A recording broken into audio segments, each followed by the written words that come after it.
वर्दी में खड़ा एक रौबदार पुलिस वाला और सामने सब्जी बेचती एक सीधी सादी लड़की। लेकिन जब इस लड़की का एक थप्पड़ उस पुलिस वाले के गाल पर पड़ता है तो पूरा महकमा हिल जाता है। क्या एक मामूली सब्जी वाली लड़की इतना बड़ा कदम उठा सकती है? आखिर क्या हुआ था उस दिन जो एक आम लड़की सिस्टम से टकरा गई? क्या ये गुस्सा था, बेबसी थी, या इंसाफ की आखिरी उम्मीद? ये कोई फिल्मी सीन नहीं, बल्कि एक ऐसी हकीकत है जिसने सड़कों से लेकर सोशल मीडिया तक हर जगह एक ही सवाल खड़ा कर दिया। जब अन्याय हद पार कर जाए तो क्या एक थप्पड़ ही काफी है? चलिए जानते हैं उस थप्पड़ की कहानी जिसने पूरे सिस्टम को आईना दिखा दिया। कल्पना कीजिए, एक तपती दोपहर, जब शहर की सबसे पुरानी और सबसे भीड़ भाड़ वाली अनाज मंडी में हर कोई अपने अपने काम में मशगूल है। आवाजें गूंज रही हैं, आलू 20 का किलो, आज टमाटर सस्ते हैं। और इसी शोरगुल में एक कोने में बैठी है नेहा, एक आम लड़की जिसने अपने छोटे से ठेले पर सब्जियां सजाई हैं, लेकिन उसके चेहरे की शांत झुर्रियों में असाधारण संघर्ष की कहानी छुपी है।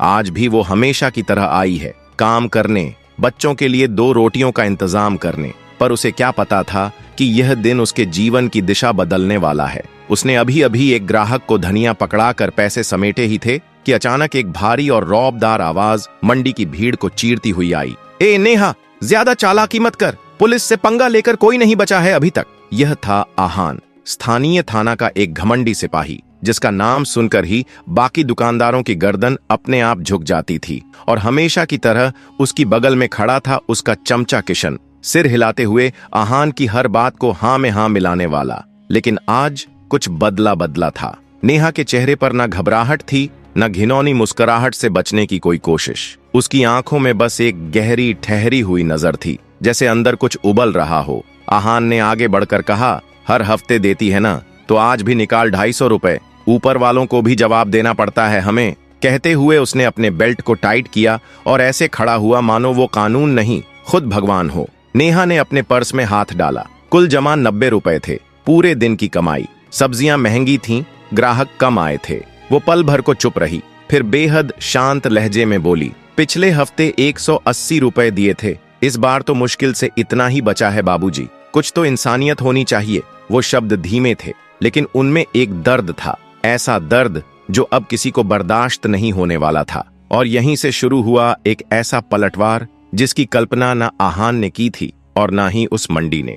ज्यादा जुबान मत चलाओ, आहान का धैर्य जवाब दे गया। क्रोध से तमतमाए हुए उसने नेहा के ठेले को एक जोरदार धक्का दिया। ठेला लड़खड़ाया और ताजी धनिया पत्ती सड़क पर बिखर गई। हरी मिर्चें चारों ओर फैल गईं और लाल लाल टमाटर लुढ़क कर दूर जा गिरे। कुछ तो भीड़ के पैरों तले बेरहमी से कुचल गए। नेहा के मन में वर्षों से जमा हुआ दर्द और बेबसी का घूंट अब गले से नीचे उतरना नामुमकिन था। लेकिन इस बार नेहा झुकी नहीं, उसने सिर उठाया। उसकी आंखों की आग अब एक लपट में बदल चुकी थी। कुछ पल, वे पल जो इतिहास बन गए। नेहा ने एक पल को अपनी पुरानी घिसी हुई चप्पल उतारी, जिसे उसने वर्षों की धूल मिट्टी में घिसकर कमाया था। फिर जैसे उसके अंदर एक अदृश्य शक्ति का संचार हो गया हो, उसने दोनों हाथों से आहान की खाकी वर्दी की कॉलर पकड़ी और उसे एक जोरदार धक्का देते हुए कहा, यह सड़कों की धूल है बाबूजी, तुम्हारी नहीं, हमारी है। और फिर एक जोरदार थप्पड़ पड़ा। थप्पड़ की आवाज इतनी तेज थी कि पूरे बाजार में सन्नाटा छा गया। हवा थम सी गई थी, भीड़ चौंक गई, सांसें थम गईं। आहान लड़खड़ाकर पीछे गिरा। उसका भारी भरकम शरीर संतुलन खो बैठा। उसके गाल पर नेहा की उंगलियों के लाल निशान छप गए थे और नाक से खून की एक पतली धार बह निकली थी। किशन, जो अब तक सन्न खड़ा था, उसने अपनी लाठी उठाई, लेकिन तब तक नेहा का घुटना सीधा उसकी छाती पर पड़ा। किशन उफ करता हुआ पीछे हटा, दर्द से कराहता हुआ। नेहा की आवाज अब चीख में बदल चुकी थी। उसने पूरी ताकत से चिल्लाते हुए कहा, मेरे पति को तुमने ही पीट पीट कर मारा था 3 साल पहले। आज मेरा नंबर है, चलो अब देखते हैं तुम क्या कर सकते हो। नेहा की वह कहानी जो सिर्फ उसकी आंखों में दबी थी, अब बाहर आ रही थी, ज्वालामुखी की तरह फूट रही थी। 3 साल पहले नेहा के पति प्रकाश मेहनती ऑटो रिक्शा चालक थे, जो अपनी ईमानदारी और कड़ी मेहनत के लिए जाने जाते थे। एक बार गलती से किसी शहर के बड़े अफसर की गाड़ी से उनकी रिक्शा हल्की सी टकरा गई थी। अफसर को जरा सी खरोंच भी नहीं आई थी, लेकिन प्रकाश को बिना किसी सुनवाई के थाने ले जाया गया। नेहा ने कई बार थाने के चक्कर लगाए, गिड़गिड़ाई, लेकिन कोई सुनवाई नहीं हुई। 5 दिन बाद एक ठंडी सुबह प्रकाश का शव नेहा को मिला। पोस्टमार्टम रिपोर्ट में आत्महत्या लिखा गया था, लेकिन नेहा जानती थी कि यह सिर्फ कागज पर लिखा एक झूठ था। उसने पुलिस वालों की आंखों में वह क्रूरता देखी थी, वह बर्बरता देखी थी जिसने उसके पति की जान ले ली थी। नेहा कुछ नहीं कर सकी थी। उसके 2 छोटे बच्चे थे, एक 6 साल का बंटी और दूसरा 3 साल की गुड़िया। वह दिन रात उस सब्जी के ठेले पर बैठती रही, अपनी आंखों के आंसुओं को पीकर, सिर्फ इसलिए कि पुलिस से कोई पंगा ना हो, ताकि उसके बच्चों का कोई सहारा ना छीन जाए। लेकिन उस दिन दोपहर के 2 बजे उस ठेले के नीचे उसकी आत्मा मर चुकी थी। बचा था तो सिर्फ प्रतिशोध, एक ऐसा प्रतिशोध जो वर्षों से उसके अंदर पल रहा था। भीड़ अब सिर्फ दर्शक नहीं रही थी। आहान और किशन को जमीन पर गिरा देख लोगों के अंदर का डर कुछ कम हुआ। बरसों से दबी हुई पुलिस के अन्याय के प्रति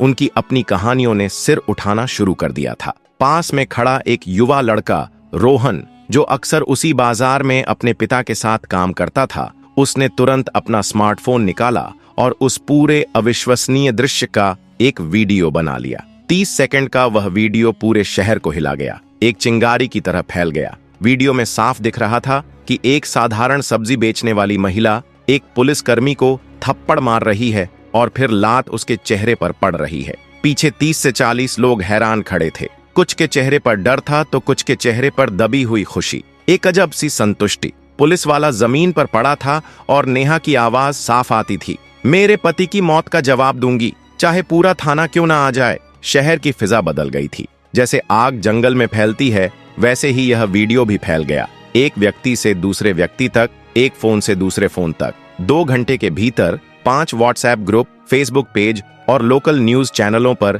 सब्जी वाली बनाम पुलिस की हेडलाइन चल पड़ी। सोशल मीडिया पर नेहा की कहानी तेजी से वायरल होने लगी।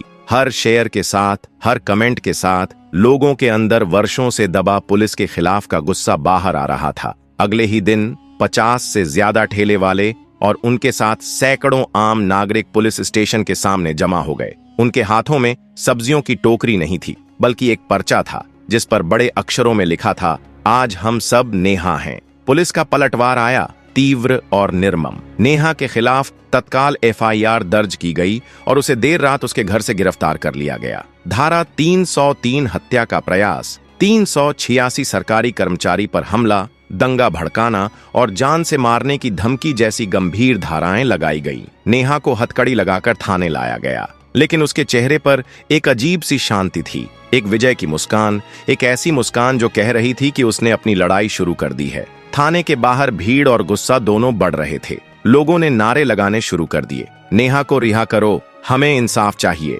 लेकिन अंदर की सच्चाई ज्यादा देर तक दब नहीं सकी। 2 दिन बाद एक स्थानीय RTI कार्यकर्ता श्रीवास्तव, जो अपनी निडरता और अन्याय के खिलाफ लड़ने के लिए जाने जाते थे, उन्होंने पुलिस स्टेशन के CCTV फुटेज और आहान ऑफ किशन की पुरानी केस फाइलें निकलवाई। जो सच सामने आया उसने पूरे शहर को चौंका दिया। पता चला कि आहान पर पहले से ही 8 शिकायतें थीं, जमीन कब्जाना, छोटे व्यापारियों को धमकाना, अवैध वसूली, जिन्हें हमेशा सत्ता और पैसे के दम पर दबाया गया था। पिछले 2 सालों में 40 से ज्यादा सब्जी वालों से हफ्ता वसूली का रिकॉर्ड था, जिसके कारण कई छोटे व्यवसाय बर्बाद हो गए थे। और सबसे दर्दनाक बात, प्रकाश की मौत वाला केस दोबारा खुला और फॉरेंसिक रिपोर्ट में उनके शरीर पर बुरी तरह से पिटाई के निशान मिले, जो साफ साफ बता रहे थे कि उनकी मौत आत्महत्या नहीं बल्कि बर्बरता का नतीजा थी। पुलिस ने जानबूझकर तथ्यों को छुपाया था।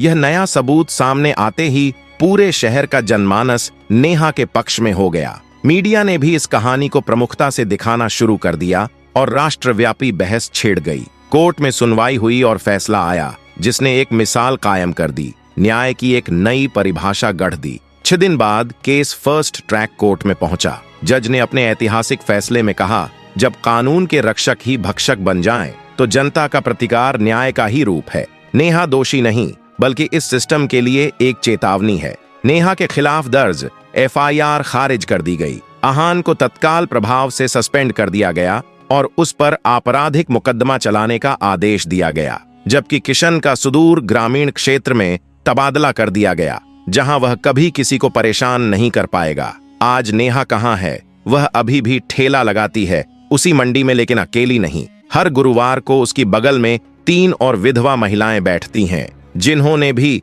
सिस्टम की बर्बरता झेली थी और नेहा की लड़ाई ने उन्हें भी अपनी आवाज उठाने की हिम्मत दी है। उनके साथ एक बूढ़ा फेरी वाला भी होता है, जिसकी छोटी सी दुकान पुलिस ने जबरदस्ती हटवा दी थी। और रोहन, वह लड़का जिसने वीडियो बनाया था, अब एक छोटी सी डिजिटल मार्केटिंग एजेंसी चलाता है और मुफ्त में नेहा और अन्य स्ट्रीट वेंडरों की ब्रांडिंग करता है। उनके संघर्ष की कहानियां दुनिया तक पहुंचाता है, जिससे समाज में जागरूकता आती है। और उस ठेले पर, जो अब पहले से कहीं ज्यादा सम्मान से देखा जाता है, एक गर्व से भरा बोर्ड लगा है। ये सब्जी नहीं, ये इंसाफ की खुशबू है। नेहा की कहानी एक प्रतीक बन गई है, प्रतीक उस अदम्य शक्ति का जो एक आम इंसान के अंदर होती है जब वह अन्याय के खिलाफ खड़ा होता है। ये कहानी हमें सिखाती है कि सच्ची ताकत बंदूक या वर्दी में नहीं होती, बल्कि हिम्मत, सच्चाई और एकजुटता में होती है। नेहा ने दिखाया कि एक अकेली चिंगारी भी पूरे अंधेरे को रोशन कर सकती है। नेहा अब सिर्फ एक नाम नहीं, एक प्रेरणा बन चुकी है। हर उस हिम्मत का प्रतीक जो वर्षों की चुप्पी के बाद लफ्ज बनती है, चीख बनती है और अंत में एक ऐसा थप्पड़ बन जाती है जो पूरे सिस्टम की नींव को हिलाकर रख देता है। आज नेहा की आंखों में डर नहीं, चुनौती है। उसका ठेला अब केवल एक रोजगार का जरिया नहीं, बल्कि प्रतिरोध का मंच बन चुका है। हर सब्जी जो वो तौलती है, उसमें सिर्फ वजन नहीं, संघर्ष की एक कहानी भी जुड़ी होती है। वो लड़ाई जिसने केवल एक वर्दी को नहीं, बल्कि पूरे सिस्टम की सोच को कटघरे में खड़ा कर दिया। जहां एक गरीब लड़की ने यह साबित कर दिया कि न्याय पाने के लिए न तो बड़ी डिग्री चाहिए, न ऊंचा रसूख, बस एक जलता हुआ दिल और झुकने से इनकार करती रीढ़ चाहिए। आज जब लोग उसकी दुकान पर आते हैं तो वे सब्जियां नहीं खरीदते, वे सम्मान देते हैं, सर झुकाते हैं और चुपचाप सीख ले जाते हैं कि आवाज उठाना कितना जरूरी है। उसकी लड़ाई ने मंडी की मिट्टी को आवाज दे दी है। जहां एक समय सब्जियों की बोली लगती थी, अब वहां इंसाफ की बातें होती हैं। हर उस महिला के लिए जिसने कभी सहा है, झेला है और चुप रही है, नेहा एक मिसाल बन चुकी है। वो न्याय की देवी नहीं है, लेकिन हर उस उम्मीद की लौ है जो गरीब, मजलूम और दबे कुचले इंसानों के भीतर जलती रहती है। और ये कहानी यहीं खत्म नहीं होती, क्योंकि जब तक अन्याय जिंदा है, तब तक नेहा जैसे नाम हर गली, हर शहर, हर मंडी में जन्म लेते रहेंगे। वो हर माँ बाप को सिखा जाएगी कि बेटी को कमजोर नहीं, सबसे बड़ी ताकत समझो। वो हर पुलिस वाले को याद दिला जाएगी कि वर्दी सम्मान है, अहंकार नहीं। और वो हर सिस्टम को चेतावनी दे जाएगी, अब हर थप्पड़ गूंजेगा, हर दर्द बोलेगा। तो दोस्तों, आपको यह कहानी कैसी लगी? अगर इसने आपके दिल को छुआ हो, अगर नेहा की आवाज ने आपके भीतर कुछ जगाया हो, तो इस वीडियो को एक लाइक जरूर दें, अपने दोस्तों और परिवार के साथ शेयर करें और हमारे चैनल को सब्सक्राइब करना न भूलें, क्योंकि ऐसी कहानियां सिर्फ सुनने के लिए नहीं होती, ये हमें सोचने पर मजबूर करती हैं, जागरूक करती हैं और शायद हमें बदल देती हैं। हर लाइक, हर शेयर, हर सब्सक्रिप्शन एक छोटी सी मशाल है जो अंधेरे में उम्मीद की रोशनी बन सकती है। तो आइए मिलकर इस रोशनी को फैलाएं। आपका कीमती समय देने के लिए दिल से धन्यवाद।